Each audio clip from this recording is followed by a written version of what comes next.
All right, I'm here to talk to you about the Stop Killing Games initiative and some of the drama around it. This isn't really a drama channel, unless you consider Pokemon games pretty drama-filled, but I actually think because I primarily cover games that are live service, I have some thoughts about this and kind of some thoughts about the situation in general, and a few of you have asked me to look at this and respond to it, so that's what I'm going to do in this video. Stop killing games and the drama associated with it because of a YouTuber content creator called Pirate Software. Now, I want to start by saying I don't plan on this entire video being me trashing the initiative or Pirate Software or anything like that. I do think the way this has been handled by Pirate Software is unfortunate, even though I think I kind of understand why this person is saying this and where they are coming from, which I'll get into here in just a moment. I think the fact of the matter is, with spoiling almost the end of this video, let's just be frank about this. This is such a nothing thing to be fully against. I feel like it's quite odd, right? I understand where Pirate Software is coming from, and let me try to give you an idea of, well, let me just lay the groundwork first. Let me show you what I'm talking about in case you are unaware of what's going on. Hi, my name is Jason Thor Hall, also known as Pirate Software Online. That community brought me this and tried to get me to sign it, and I don't want to. Number one, I can't because I don't live in Europe, but number two, I wouldn't sign it even if I could.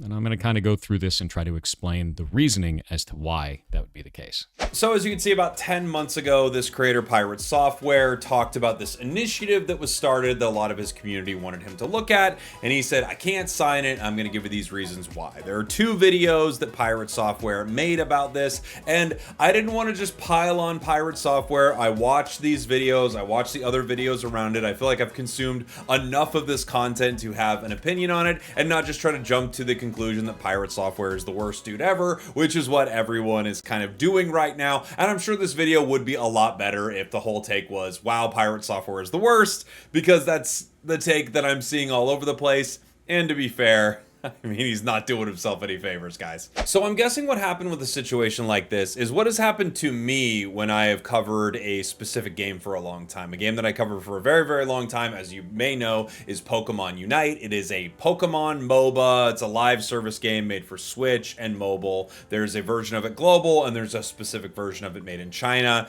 It's developed by Timmy, and this game has had some highs and some very low lows, and throughout the course of this game, I have been part of campaigns to try to make the game better. We've sent information to the developers and things like this. We've done really everything we can to help the game succeed because we all really enjoy the game. Throughout that time, there have been initiatives and things done that, from my perspective as I'm watching it, seem completely misguided, maybe useless, maybe almost missing the point of what's wrong. Here's something interesting that happens. I feel like when issues with the game are talked about 90% of the community is on the same page, and then there's 10% of the community that are complaining about things that, from my viewpoint, are fully nonsense. And I feel like that's what Pirate Software is doing right here. Pirate Software is taking his specific knowledge. I guess he was a game dev. He talks about how he worked for Blizzard, and now, you know, he's got a rich history in game development. At least that's what he says. I don't know. I wasn't there. But as someone who has followed a game since like pre-beta all the way till now, I feel like I also have a very, very solid idea as to what is going on, what would make a game better, what is an issue, what is not an issue. And every once in a while, when an initiative has come out in the Unite community that I really didn't think is good or has helped the game at all, I wouldn't be out there actively campaigning against it, but I just wouldn't be lending my voice to that cause. There's a specific one I'm remembering, and there was kind of an initiative in Unite at one point for everyone to stop spending money on the game until they like nerfed a certain character in the game. And I thought this was just really short-sighted, not the best way to go. There was another initiative at the time that was put together by this Discord called the Math Cord that I thought was much more substantive and had a much better chance of actually seeing good results with it. So I've been around situations like this, and I think you can get pretty prickly. You see, when you know something, all of a sudden, there is a little bit of you that gets offended the more intimate knowledge you have with something when someone out there is talking about it and with a lot of confidence if they don't have that same level of intimate knowledge. And I think that's what's happening to Pirate Software. But boy, oh boy, Pirate, I mean, he's really not doing himself any favors, because instead of just saying, hey, this doesn't seem like the initiative that I would want to back for this reason, or even just ignoring it and moving on and letting people do their thing. The initiative, by the way, Stop Killing Games, is such a hard initiative. Like, it's set up in such a way where it's like, no, continue killing them, you know? So I do think it's really, really tough to be against the Stop Killing Games initiative, but I watched through his videos and I understand the points he is making in his videos, which is mostly, in my opinion, his main take is that the concept behind it is vague, too vague to actually be helpful. He actually think it would be hurtful to the game industry, and I understand where he's coming from, even though I'll be honest, I don't agree with what he's saying, and I'll get into why. But he's saying it's too vague, and he's also kind of citing the example, like one of the examples cited in the Stop Killing Games initiative is a game called The Crew, made by Ubisoft, and that game was taken offline and the game is essentially gone. So the way gaming works is, you know, there's been so much talk about this lately with the Switch 2, at least in the circles that I'm traveling in, that you're not buying games, and you're not even really buying a console that you own, you're buying something that you have a license to, which is messy. And in, you know, another industry of games I cover, like when we talk about Pokemon Unite, when we talk about Pokemon Pocket or something like that, these are digital only online games where you are buying cosmetics and things like that, and one day they will be shut off and they are gone. That is a reality. It's a reality of a game that I'm talking about that is specifically live service, with essentially no single player component, but I will caveat that with there are single player elements to the game that you could argue exist. These games will go away. At one point they will no longer exist. And I do think for all of the people who have poured money into these games, time into these games, it would be reasonable for these companies to attempt to build in a way that you could play that game. Even if Unite goes offline one day, or whatever game we're talking about in the Stop Killing Games initiative, it is The Crew, goes offline one day, these single player mechanics that exist in that game, if they could somehow still exist so that for all the people who bought the game, you can still play it, I think that would be great. Very reasonable, not a crazy ask. And I do recognize that it's always easy to demonize the games industry and all of these big companies. The fact of the matter is, in my opinion, it is not easy to make great games. It is not easy to make a ton of money in video games. A lot of these companies are trying to make good stuff. I don't have the opinion that every game company is, you know, evil and they don't care and stuff like this. The Crew was around for 14 or 10 years or something like that before it went offline. But I don't think that it's a bad idea to try to push forward this concept that we want games to not die. It's pretty simple. And I understand where Pirate Software is coming from.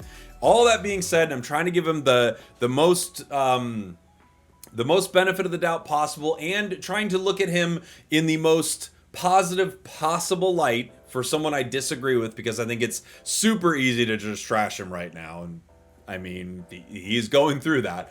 I mean, with the most grace I can possibly give him, I just really think we're at a point where he disagrees with something.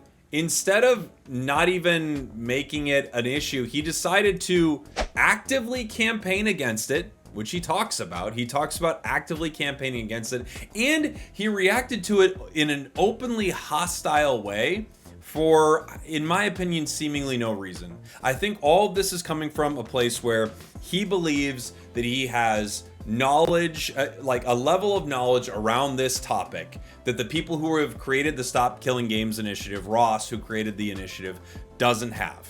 And because of that, he has a point of view that he feels like he needs to defend to his dying breath. I just think this is such a self-inflicted wound. It's kind of unbelievable. I mean, you walked right off the tallest mountain in like Dark Souls or something. Like, I don't know what to tell you. Like, you have done this to yourself. It doesn't even feel like you needed to do any of it, but you decided to anyway, and now you're sort of reaping what you've sowed. There have been some really toxic moments throughout this, or really toxic probably isn't fair. That's actually not fair. I'm being a little too dramatic with that. I'm getting into YouTube drama territory. But there have been moments that are pretty uncalled for what is being talked about here from Pirate Software, like this. Oh, this is actually really dumb. It's used car salesman garbage. This is it's not only do I not want to back this, I'm going to actively tell people not to. That is awful. That is a horrible goddamn direction. That's awful, dude. No, eat my entire that the level of stupid that I just had to receive was like sitting on Twitter for 12 hours. This sucks. That's a really stupid move. That's an incredibly stupid move. I think this is complete garbage. All of this can eat then. I drop the mask entirely. I have no qualms about that. They can eat my entire the whole thing. That sounds stupid as shit. I mean, seems like a bit of an overreaction. I don't even think this would be a thing. This wouldn't even be a thing if the reaction wasn't so bizarrely intense about a topic that I feel like here is the most energy I could give this topic if I disagreed with it. I'd go, oh yeah, I kind of see what they're doing. I don't really think it would work the way they want, but you know, good luck to them. I mean, they're trying to do their thing, make games better. I can't even in covering my game, when I thought like one group was like really far off, I was like, hey, look, everyone's talking about this issue. We all have different ideas of how we're gonna fix it. This isn't my idea, but everybody, you know, speaking about what they care about with the game, I don't know what else you want, right? I mean, if you literally don't have people caring about it, then nothing happens. And you know, one of the games I cover actually had to deactivate service in Belgium and the Netherlands. It deactivates in a couple months here. I think it deactivates in November because some of their business practices don't align with EU law. And if there are initiatives created where in all of the EU, games have to be more consumer friendly in a certain way, what will happen is one of two things. Games will not release in the EU in general, or more likely, these protections will spread. It could go from other countries, or just because it's in such a large area, they would build these into games. And a game that you really loved, that you spent a lot of time on, that had some form of a single player component, would exist in some fashion once that game sunsetted and it was over. Not every game, I feel like, and this is to be fully fair, I don't think every game really has this. Like, I think there are some games where they go like, look, dude, this is an MMO and we don't even have a way for you to play it when it's gone. Like, I think there are arguments that could be made around that. And I understand the level of frustration over the, I guess, vagueness of the Stop Killing Games initiative. It doesn't seem intentionally vague to me. However, I do see that literally as I'm looking at it right now, when it says require video games sold to remain in working state when support ends, I get what Pirate's saying. This is not descriptive enough. Require no connections to the publisher after support ends, not to interfere with any business practices while a game is still being supported. So I understand that quite literally, this is not descriptive enough to turn into law.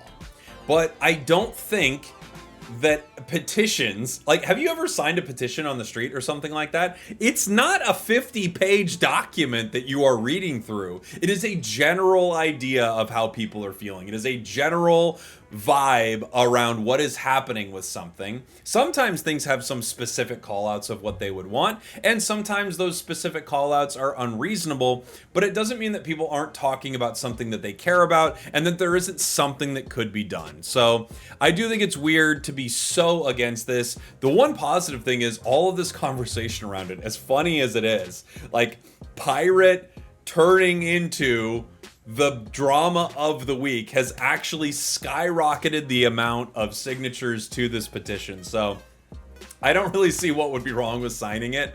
You know, like it's such a minor thing, but the thing that I think has really hurt Pirate in this situation has made everyone kind of drag him again. The first time I heard about Pirate, by the way, was when there was that huge, like, I was about to say League of Legends, when there was that huge World of Warcraft like roach out situation. I was watching videos about World of Warcraft. I've never played WoW. I was watching videos about World of Warcraft, like really getting into like, well, who made the mistake in this big fight? So that's the first time I was aware of this person, and now this is the second time. It feels like this content creator, they're doing their own thing. They're a very big creator. I'm sure they're fine, but they seem to go through cycles of being the internet's punching bag, and I personally don't love that. I think even though this was handled super poorly, I do think, as bizarre as it sounds, maybe his heart's in the right place. But I just don't think any of this was handled super well. Anyway, that's my thoughts on Stop Killing Games. I think they should probably stop killing games. And as best as possible, games that you paid for, ideally you should have a way to enjoy those products. We are in an age where we are buying so much digital stuff that one day will not exist. And it's unfortunate. And I do think something should be done, you know? If you buy a game, you should own that game.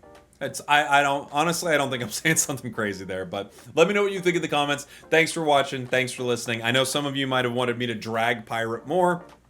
I don't know. I think it's pretty wild, and some of the other stuff around it I also think are wild, but I'm not trying to just only hate on this guy. I think Stop Killing Games sounds like a pretty good initiative, and no, not every detail of it is fully fleshed out, but a lot of things start like that. If you have an idea for something, you literally don't get every single minute, like you're not in the minutia of everything about it as you start moving forward with your idea. And that's true of anything. And you could say, well, it's different when it's a law. I don't think it is, honestly. I think most things probably start in a state like this. And I think it would be fair for someone like Pirate, who clearly believes that they have a, breadth of knowledge in this area, could maybe lend their thought process behind it. But it just feels like when you're coming at it with such negativity and you're not giving really constructive feedback, I think this is where it's going to end up. So there you go. Stop killing games. Yeehaw, everybody.